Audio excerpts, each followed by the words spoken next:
Welcome, my friends, to a new interview of the week with Moncho Camaro from Cuentame, USA. Today, we're going to have I think, a pleasant conversation with a multi-talented instrumentalist and vocalist and many things, multi-talented. His name is Nicolas Eisner, but it's well known by his artist name. It's called Alice Gift. So we're going to talk to him about many things because it's really very interesting to talk to this person, I think, because I have listened to his music for a while now, and it's really caught my attention. And before I start, I'm going to publish the 10 best records that I listened this year.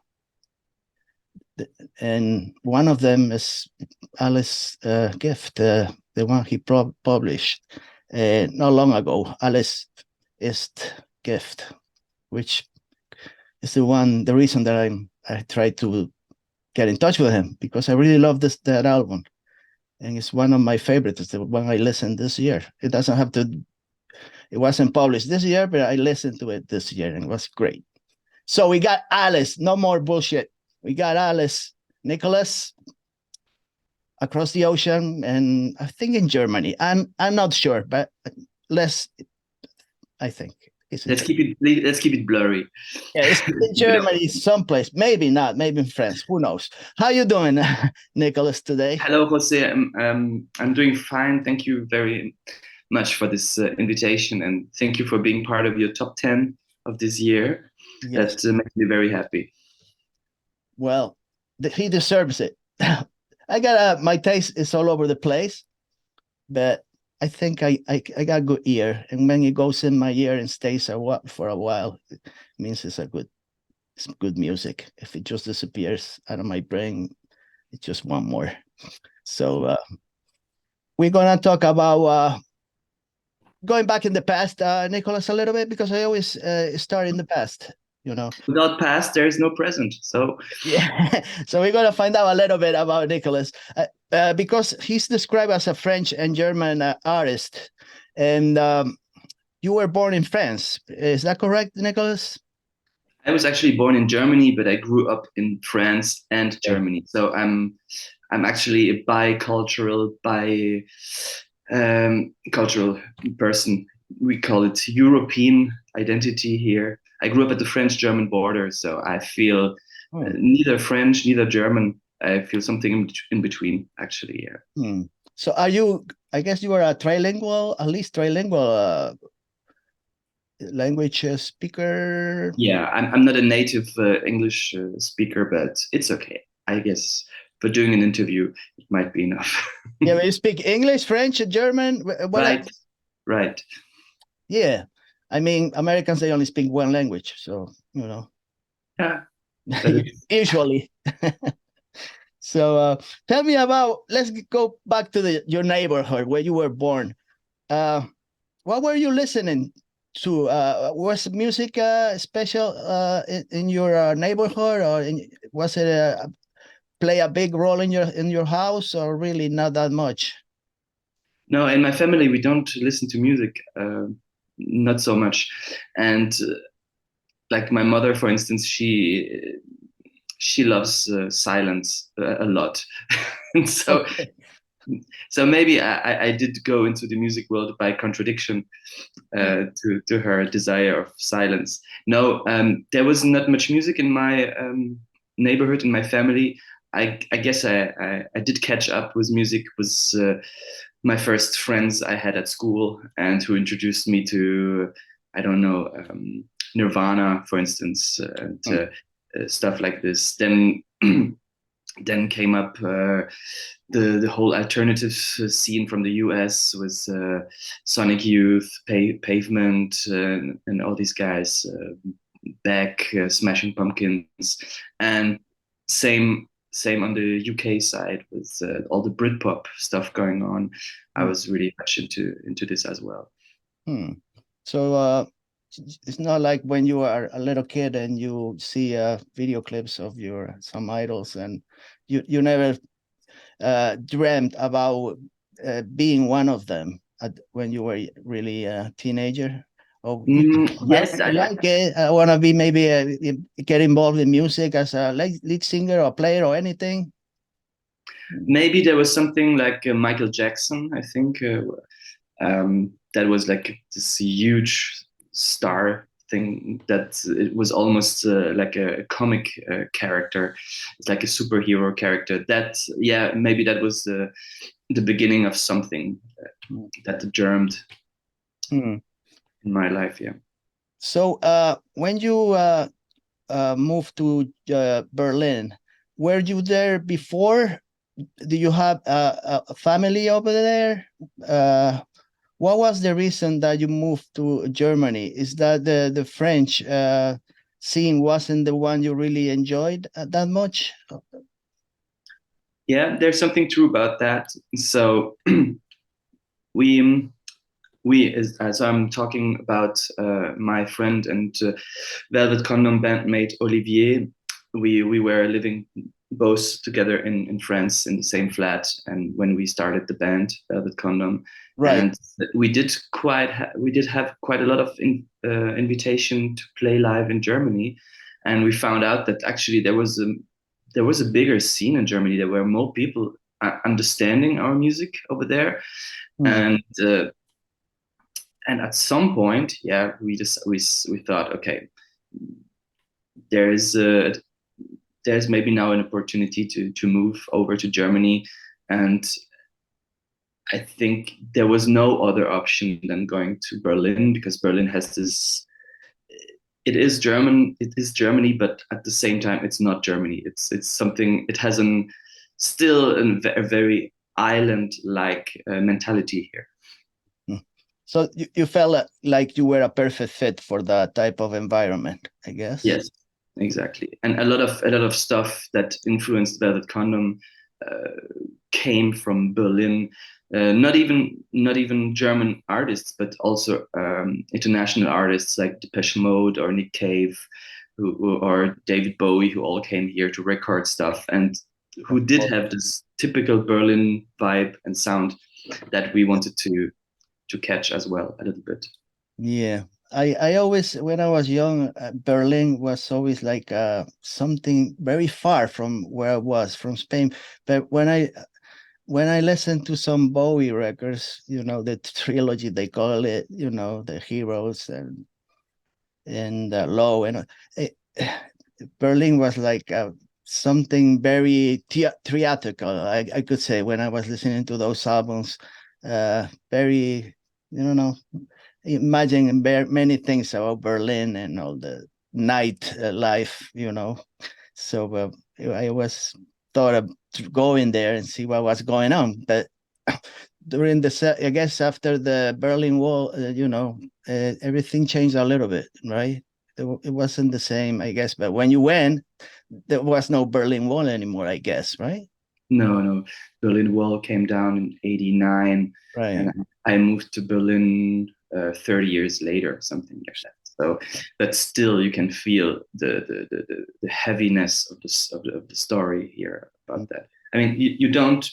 It's difficult to imagine the wall here because everything seems to be so well blending, melting together, and so it's very hard to imagine that there was something that divided the city so much. Mm. But you can feel you can still feel this that Berlin, as I said before, has this was cut from the rest of the world.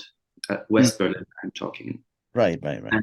and East Berlin as well at some point because it was part of the big Soviet empire. So it was cut from the Western world. Let's say it. Let's That's put it right. like that. And you still can feel it. I mean, we are very well integrated now in the Western capitalistic world now. That's for Right. sure. But still, it has something specific here. It will always stay, I think. Has a substance. Yeah.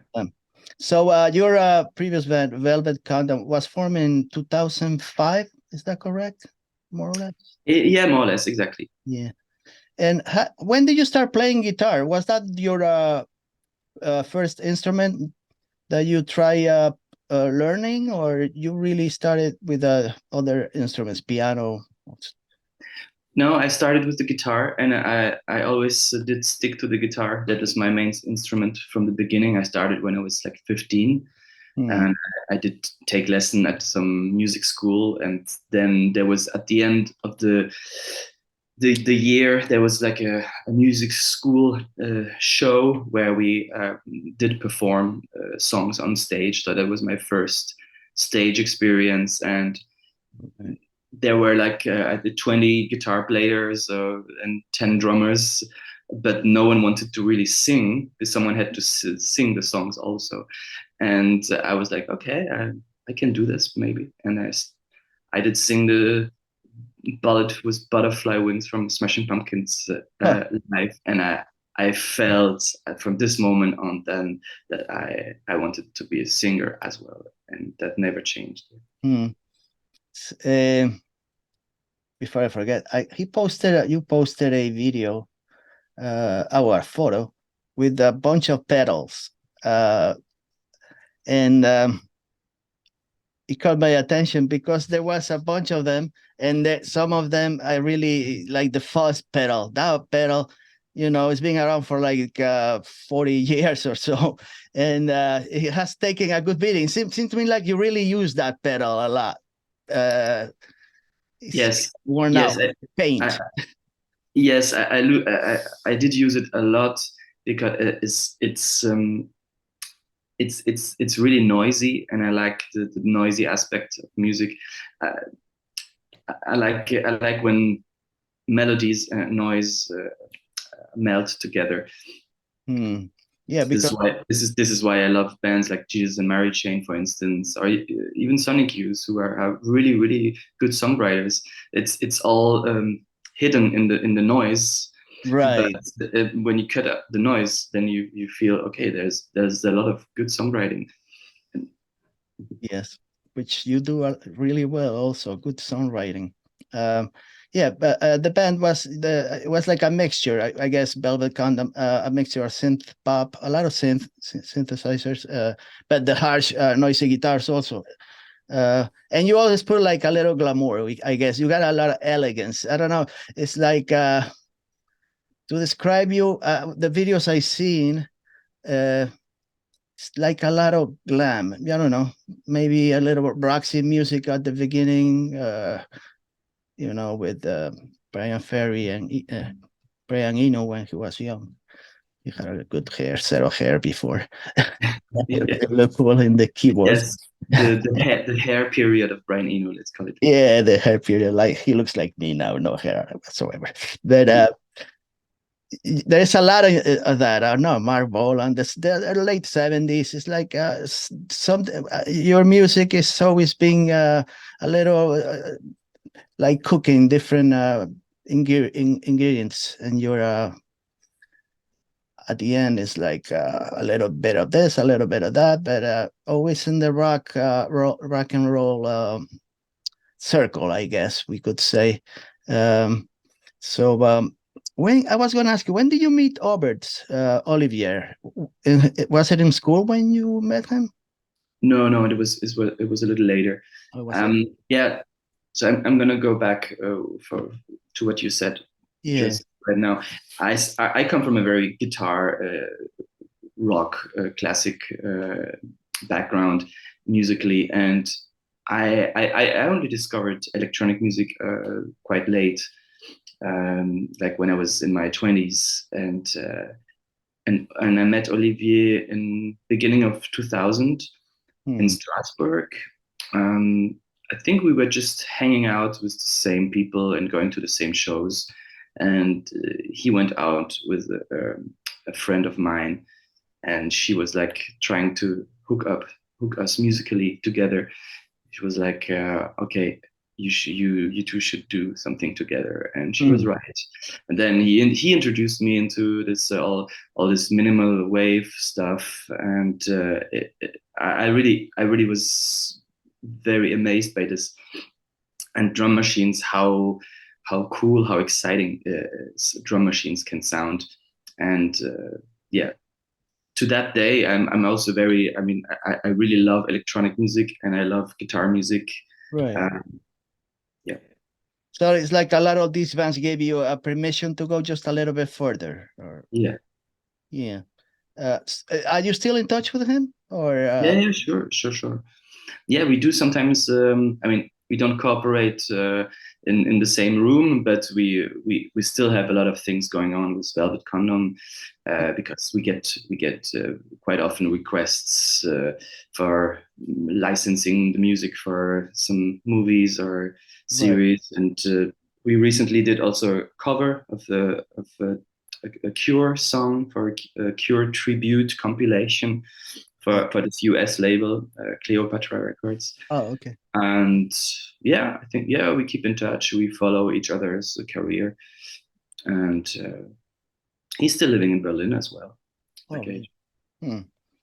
So I was gonna ask you a little bit regarding the album, the first time I listened to you, the the one you published, Als is Gift, I guess it's called like that, Yeah, to 2021. Everything is poison. I think that's what it means, right? everything is poisoned. Yeah. I think it's poison. That album for me is like it's not that much electronics, more a guitar driven sound on that album.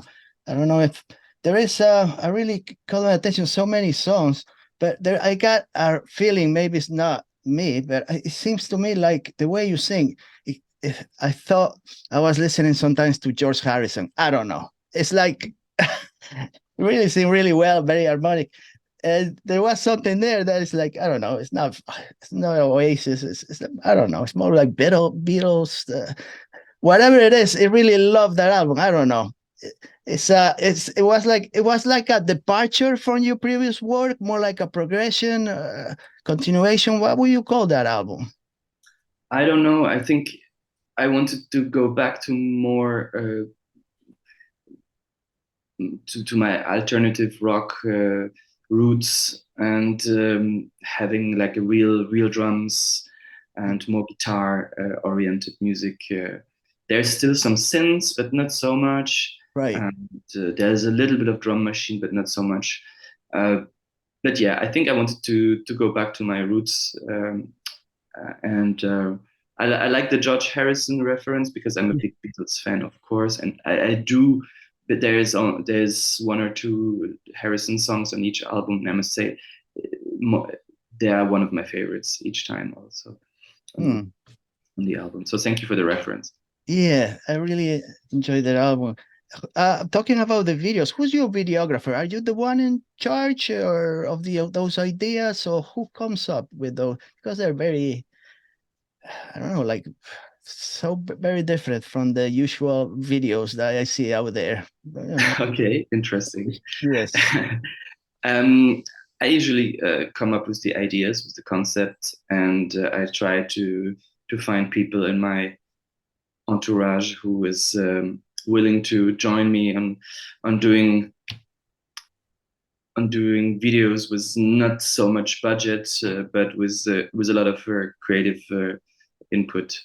So it's never the same people. There's one person I used to work with for the editing, who's a mm, really good friend of mine. He's called Anthony Guardou, and he's a filmmaker and he's extremely kind. So he puts all his creative energy to make these low budget videos I do look a bit more high end.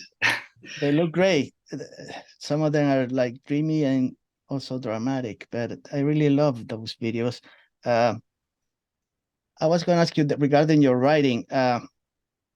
Could you say that you are a fearless musician, just expressing your point of view, or you keep some stuff out of the listener when you when you write a song? It's like, are you 100% uh, truthful to what you write? What do you mean? You mean if it's biographical or if Yes, it's because it seems like when you write, it's always something regarding your personality, right? I guess. right? Yeah, yeah. It's I wish I could write. like a novelist, for example, and create characters like the Beatles did, or I don't know who did this also. Uh, Blur was really good at that, Damon Albarn. Mm. And I've heard, I think very good songwriters are able to do this, like to create characters. Mm. I'm, I, I still, I'm still not there. I might get there one day, but for the moment, yeah, I need to sing about what I have in my heart, and that is very close to my life experience. Mm. But I'm trying, like, you don't put on like a mask and No, like no, no, no. I just put little bit of makeup, a little bit. a little bit of makeup. Yeah. You treat many subjects in that album. You talk about so many different things, things that I guess worry you sometimes. Uh, do you mix a lot of things from your past also going to those the way you write about? Yes, yes. The Alice's Gift album is very intimate. I must say, Mm. there's if you can read between the lines, you can get very close to my identity and to my feelings. And yeah, it's maybe it's had a therapeutical Therapy for you. yeah. Mm. Mm. There is a song that I listened to, but I for some reason it disappeared out of the and went up in the ether. I don't know what happened. I was going to ask you regarding the song "The Last Pray." It's a Yes. song, but I cannot find it anymore. Is there? Ah, okay. That's interesting. Yeah, that is actually a song that is intended to be on a new album that I'm Oh, working okay. on right now. And we still play it live, but there is no album version yet. And until there is no real album version, I won't. I decided not to keep it to keep the live version online because it might change. I might change a little bit the version. Hmm. But yeah, this was a song about that I was inspired by the Me Too events happening with Marilyn Manson, Right. and it's more or less about this case. Yeah, it was trauma. When I heard about him, and well, I don't want to talk about that stuff, but I really enjoyed his music. But I don't Yeah, me too. know. That was the whole disappointment about it. Yeah, also Right. not only because of the victims, but also about yeah this. It's you feel betrayed at some point Right. because Yeah. yeah as a music listener. Anyway, I Yeah. can talk about this, but if we go there, it might be a Yeah. very long discussion. Yeah. I know. We could talk about so many things, but You know. uh, I was going to ask you regarding your writing. Also, do you write in silence, or is there a music background, music playing in the background, or it really makes no difference for you when you write? Or it's got to be very Mhm. quiet. No, if I write, I have my guitar and I need some vocal effects Hmm. and to create an ambience. I need to feel like I'm playing in a big room, something like that. I need yeah. I mostly like to have a lot of effects already when I'm writing. So I'm not the guy who writes with an acoustic guitar. Um, no, I need to have the room Okay, sound. you need Yeah. so it's not that easy for you to write a song. I mean, it's not automatic. Um, it is not automatic, no, but if I have the right conditions, it pops out very easily, I must say. Hmm. Uh, I don't think it's your purpose to make people uncomfortable with your writing and music. It's not your purpose, I guess. It's just to express yourself. It's or you I don't Do know. you have the impression it disturbs a little bit? What So I'm sometimes I'm talking about me myself. please do. I'm interested.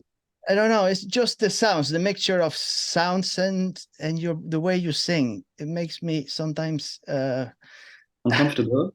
a little uncomfortable, but I don't know how to explain it. It's just something in my head, I guess. There are some musicians that make me uncomfortable one day. Not everything, just parts of the the composition, the structure of the song. I don't know. I could not explain it, but there are parts that I don't know. I don't know how to explain it, Nicolas. But for me, sometimes when I listen to a song, it's like I don't feel 100% comfortable. I don't know. I don't know, Alice. It's Nicholas. For me, I enjoyed it. It's not that I don't enjoy it. It's like it's part of it, but it's not. I don't know. I don't know how to say it. Well, it was not intended, that's for sure. But if it does, I cannot change it. Yeah, Yeah, it's I not don't like know I don't not. know if it's good or bad, but It's good. It's good. It's not. I'm not talking about the writing itself. That you're mentioning things that I really don't like, or maybe it's traumatic for me. It's not that. It's something I don't know. sometimes I have the impression it's maybe a little too intimate. Could be. I don't know. It could be. I don't know. I don't know. Whatever it is, I enjoy it. Okay, let's keep it like that. Let's keep it like that. Um, uh, I was going to ask you. You've been playing also a lot of shows lately. All this past summer, you've been all over the place. But you got a partner now that she wasn't part of that album, right? Jamila Paris. Yes, Was she? Jamila Paris Yeah. is my girlfriend and my partner in this project now. Um, that's her. Yeah. Yes. So that's the new record, by the way. Oh, that's what it is. I seen the photo, but I don't know what it was. Yeah, yeah.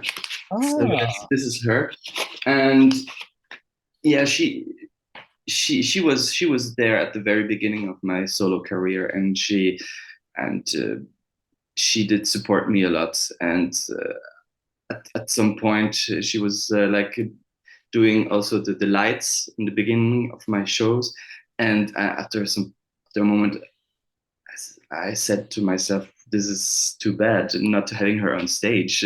So it would be it would lights. be much nicer to share this project with her.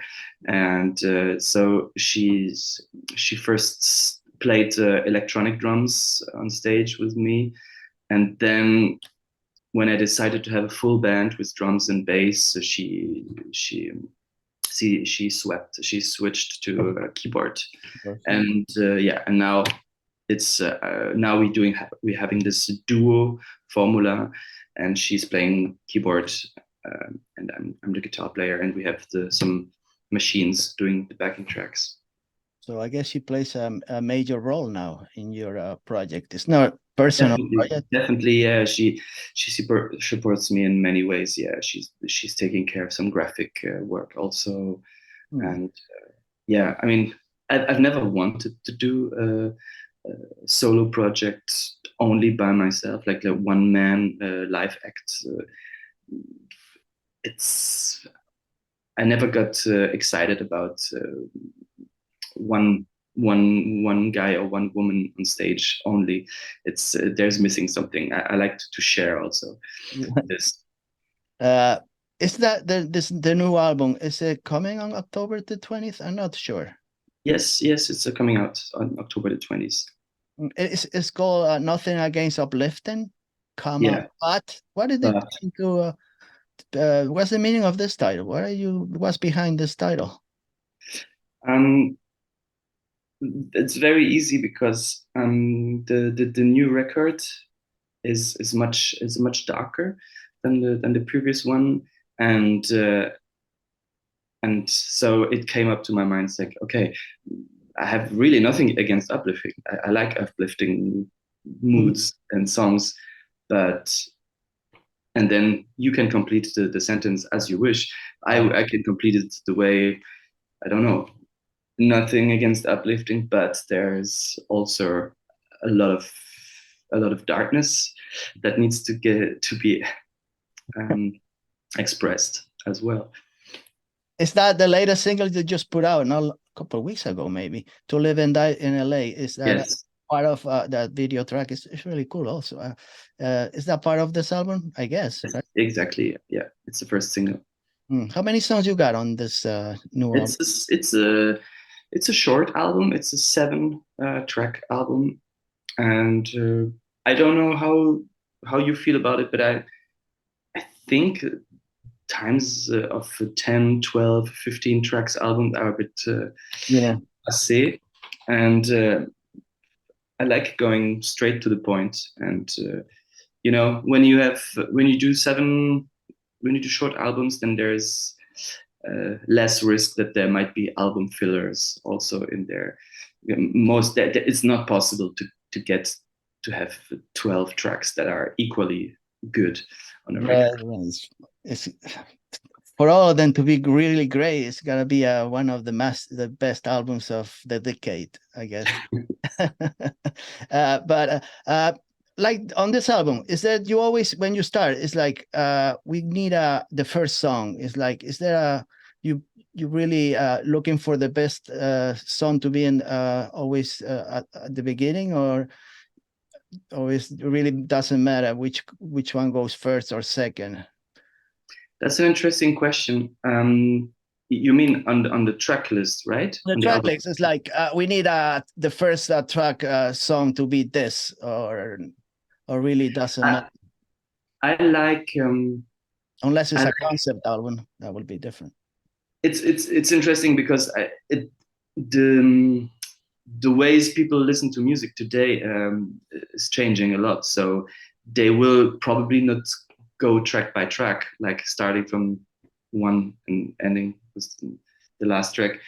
So I like when the first track is something a bit more atmospheric, something that is more like an intro song, something that is not extremely catchy, and then come with the strongest track on number two, and then you have also the thing with the thing with the vinyl also. You have two times the first track. There's one first track on the A side and one first track on the B side.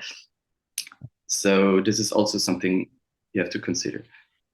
That cover, that album cover that I just seen, it remind me of my youth when I was like 10 years old, and I had those little my little town. They came usually all those feasts, they call it summer feasts. They had all that. Well, usually they were gypsies that had all those amazing games and shooting thing. They're all gypsies, and reminded me of that time. I was afraid of them. I don't know why. Yeah, it has, and this is why we wanted to. We did this shooting on this feast in Germany because it has something very strange at it's very superficial.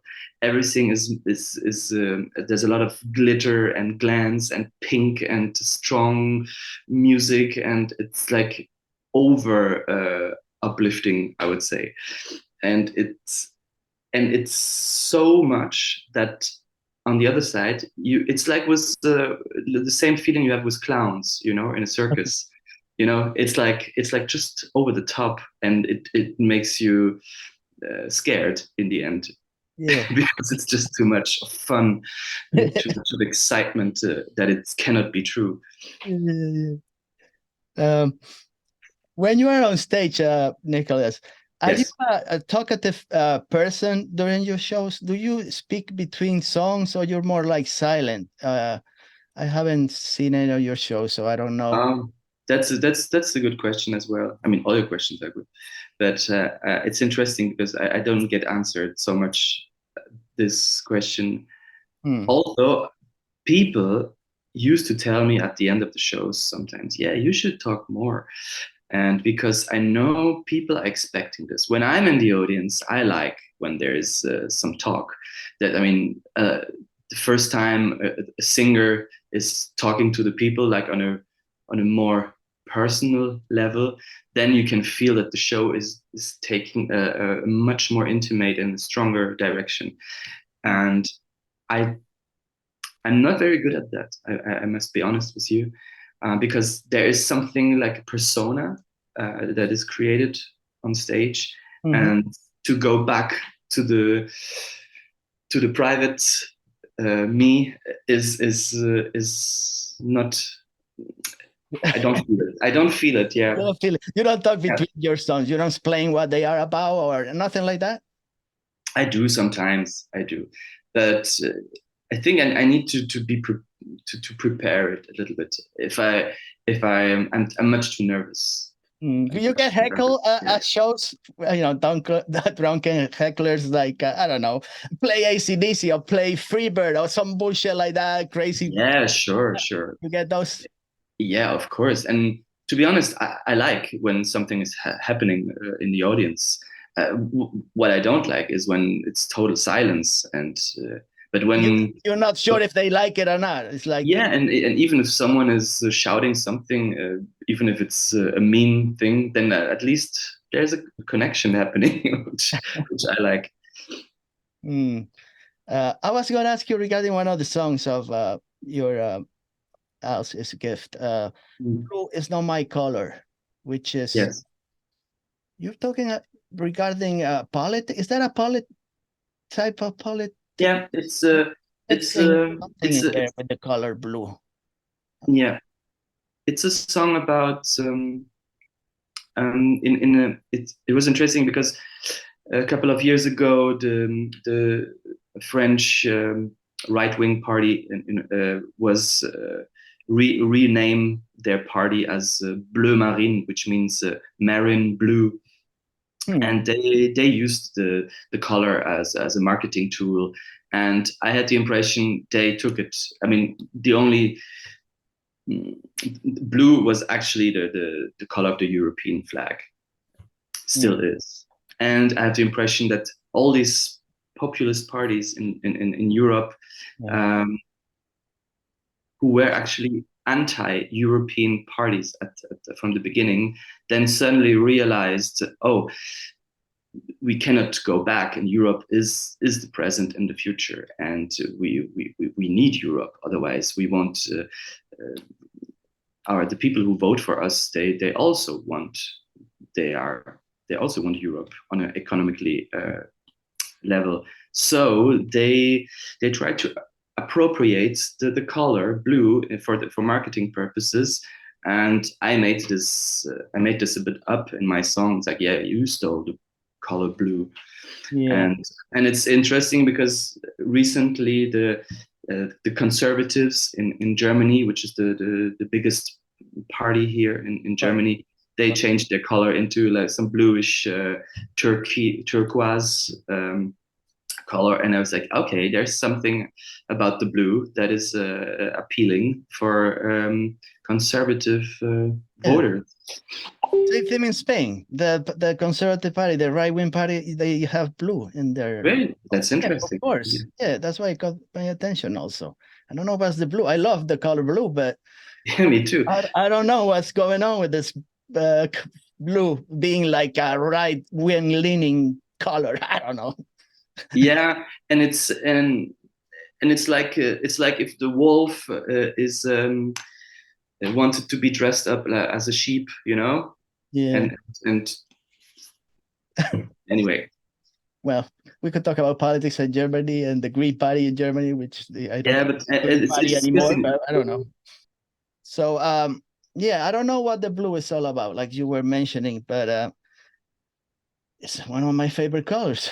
But I may go back to black, I guess. Yes, it confuses a bit the voters about the real intentions of the party. And I'm gonna finish on this. Yeah. Uh, so you're gonna have a some kind of I guess a party releasing regarding the album. Is the 20th, October the 20th. Is I think you're gonna do at the 8 millimeter. Is 8 millimeter bar, which is in Berlin, but it's I heard about it, about that place. It's not like a big bar, but it's really, they say it's really a cool place to play music. Did you play before there, before at that venue, or it's a place that you visit a lot?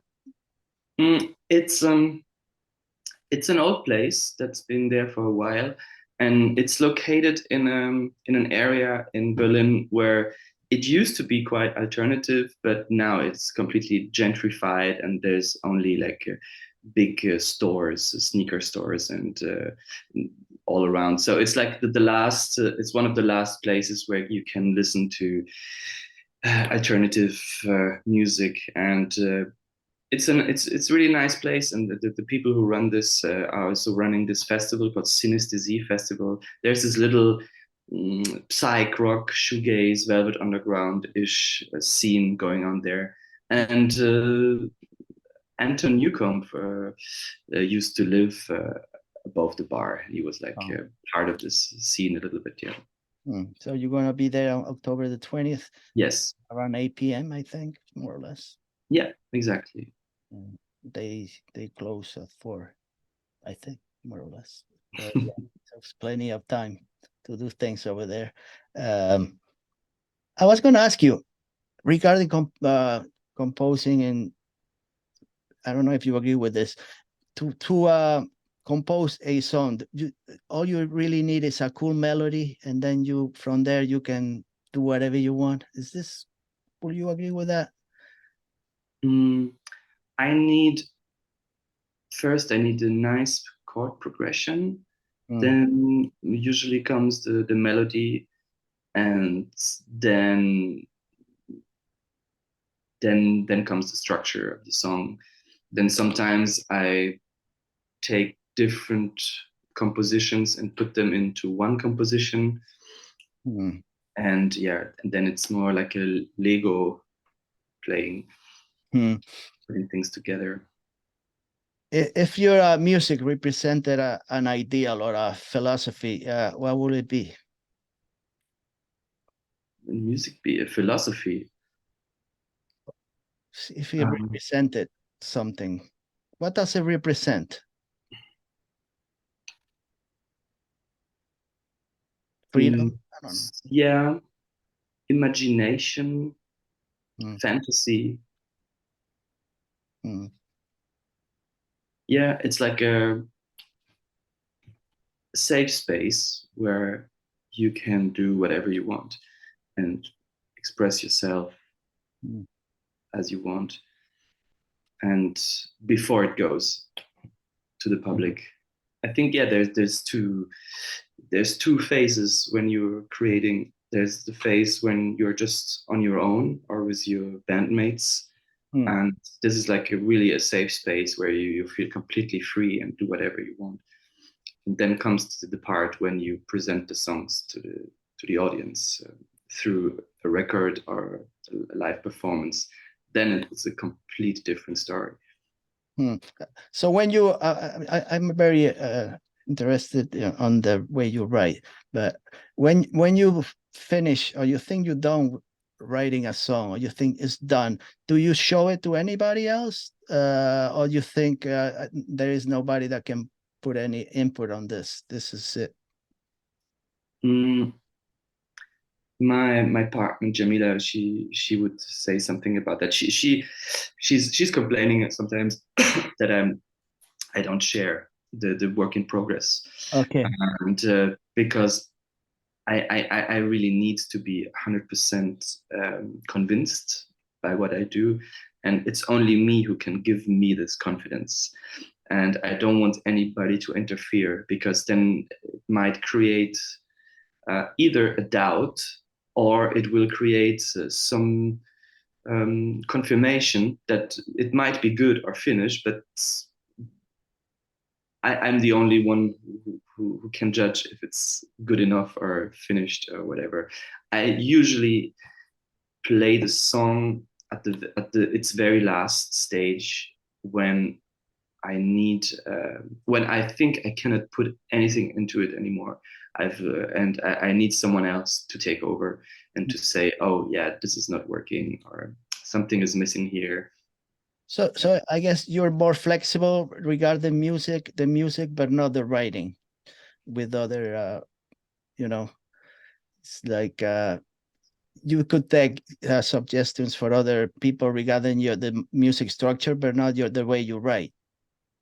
Is that correct? Yeah, correct.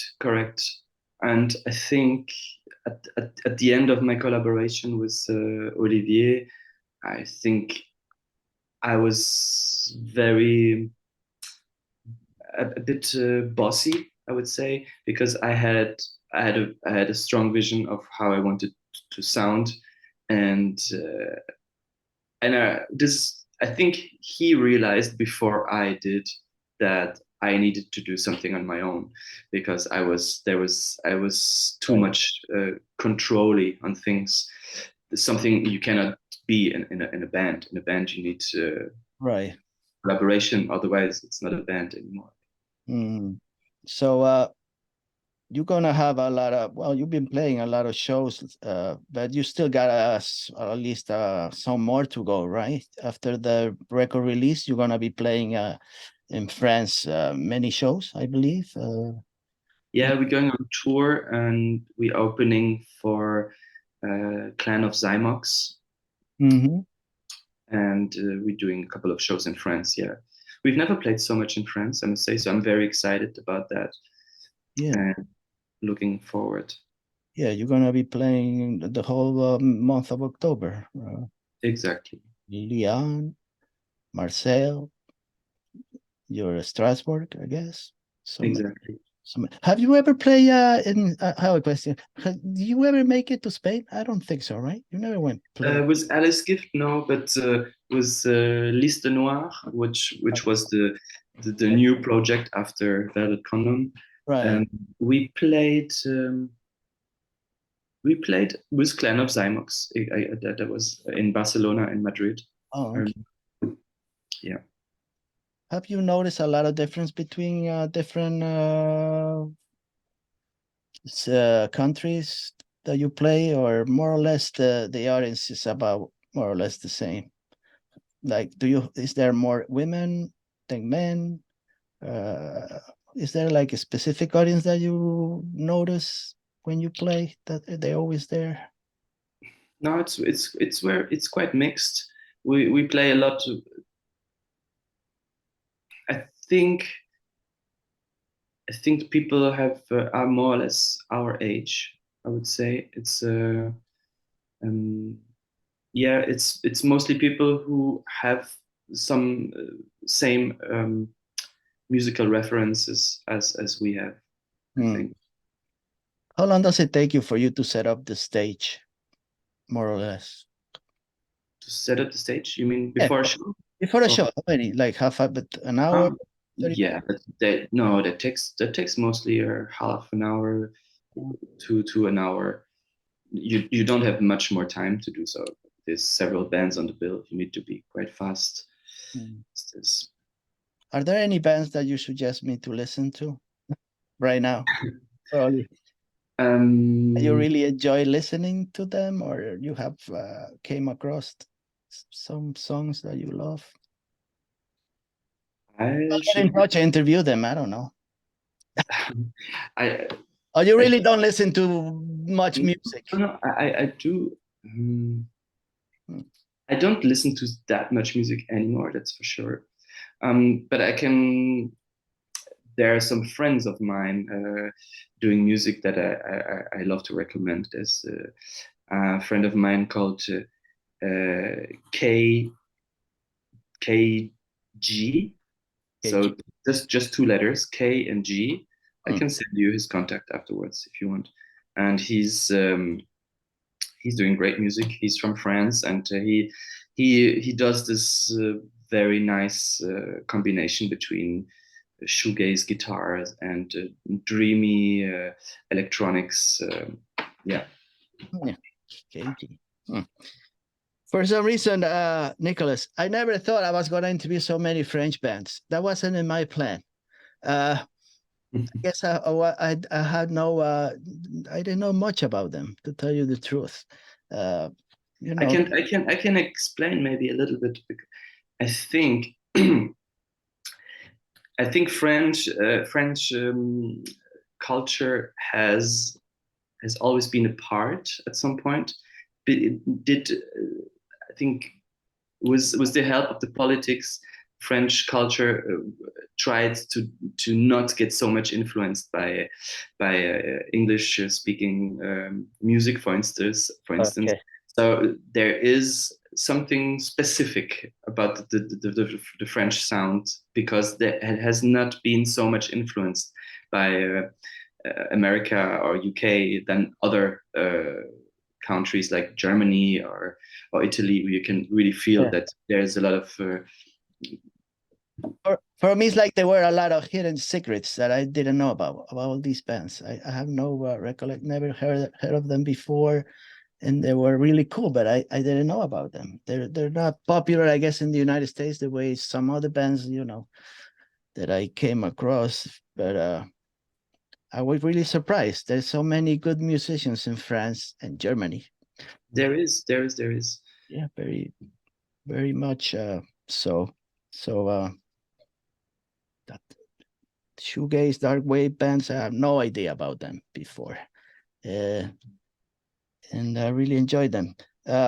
So tell me, what's your purpose right now? Not a purpose, but what's the next? You're gonna publish this record, and what are your plans after this? Are you still gonna be? I guess you're not gonna be a solo project. You're gonna be always with Yamila is gonna be always a part of it.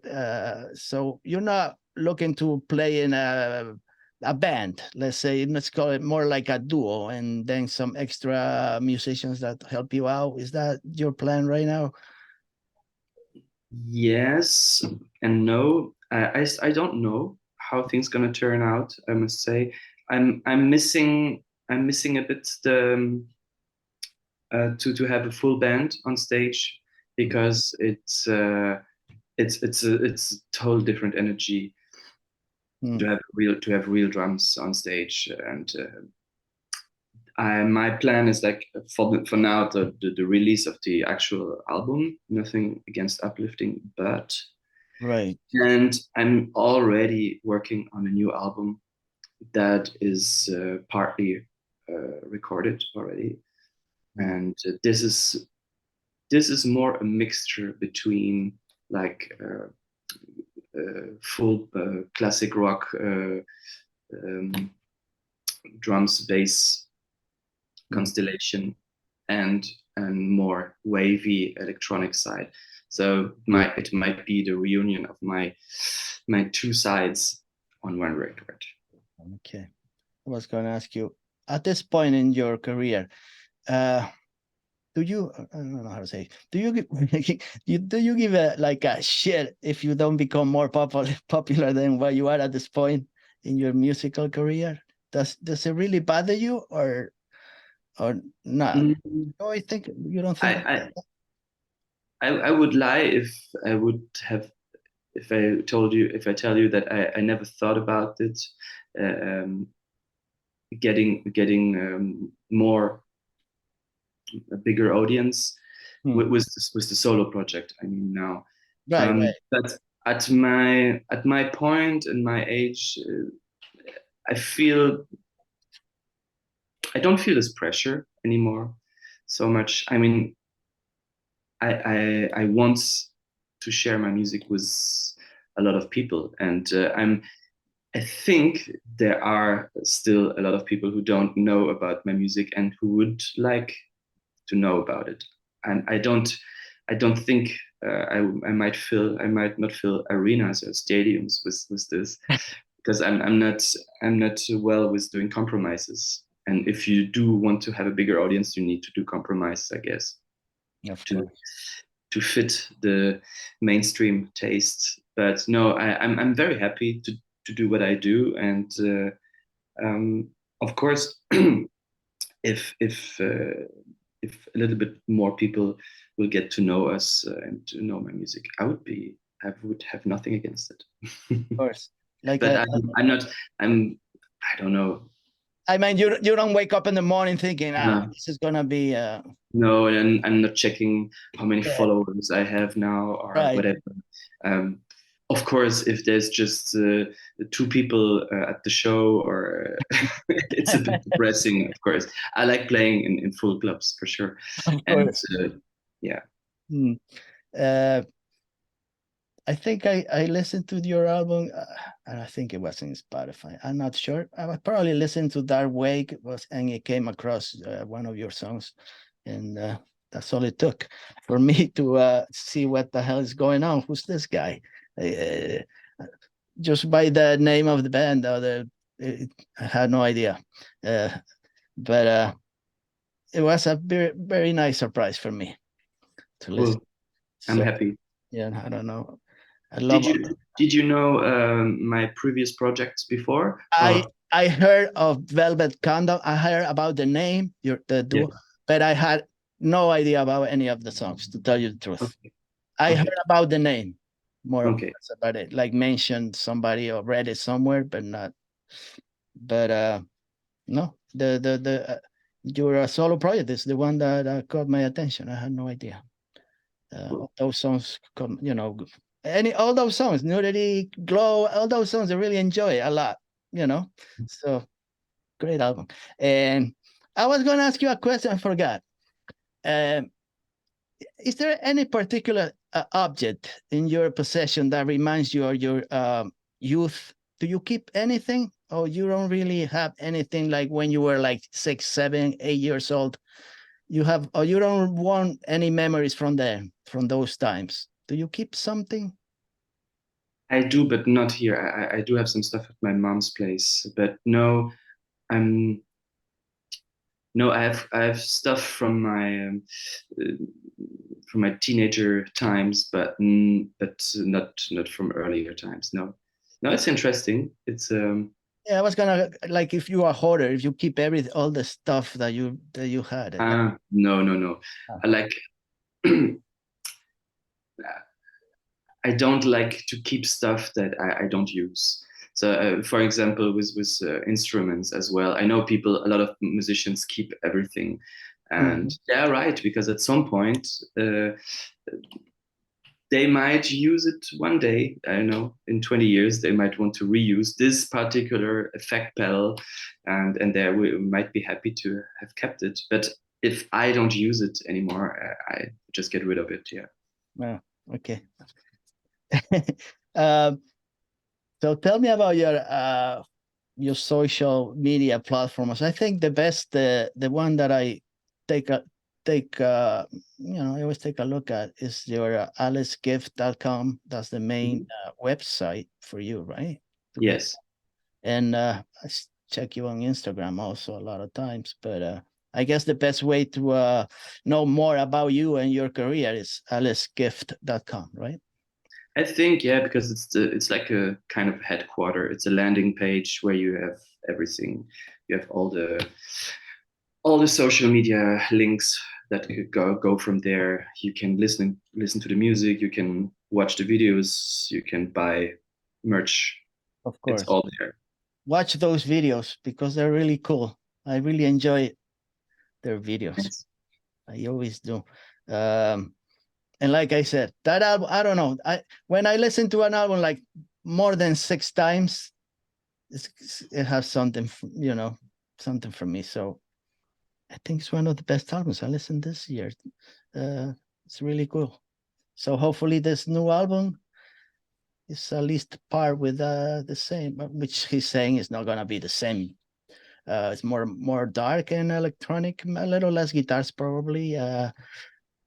Nothing against uplifting, but you put whatever you want in there, whatever is gonna make you happy. I just have to thank for being so generous with me, Nicolas. Um, thanks so much. I will keep track of your career. Thank you, Jose, for inviting me, and it's a pleasure to talk to you. Really, it's really nice. And hopefully one day I'll see you playing live. Yeah, sure. I mean, there is a plan. I mean, there is no date, but we would love to come to New York, I guess, in the springtime. Oh, really? So I'll be we around. I'll be around. see you around, maybe. Yeah, we'll go and travel. Ride a bicycle or something. Do you drive, Nicholas? I have a question. Yes, I Do you do. drive? Do you enjoy driving? Yes, of course. I'm from Germany. People, this is without cars would not be the same here. No, but no. To be honest, I don't care about driving. It's It doesn't make you riding like a motorcycle, no, and nothing you like know that. the distances here in Europe are not so big. It's not like in the US when Yeah, you drive. I don't know. You drive a whole day to go from one gig to another. yeah. You're not the type that jumps in a motorcycle and goes in the mountains, and you're not that type of person. I think No, not really. not really. So that's it. I think I'm done with Nicholas. I had a lot of questions, but most of them are really bad. So I don't. I just gotta keep Okay. Then moving. it's good to keep them away. Had questions that I had, and I'm looking at them right now. I'm like, nah. Just keep them. I was going to ask you about other musicians and stuff, but let's forget about that. Okay. Don't make him uncomfortable. Let's keep it short and sweet. Keep it short and sweet Yeah. before it's really bad. So thank you very much. Thanks to Nicholas, and see you again next week with nothing better than this. Like I always say, no interviews are gonna be better than this one. So if you wanna look for the next one, fine. If not, this is the best I can do. Thank you.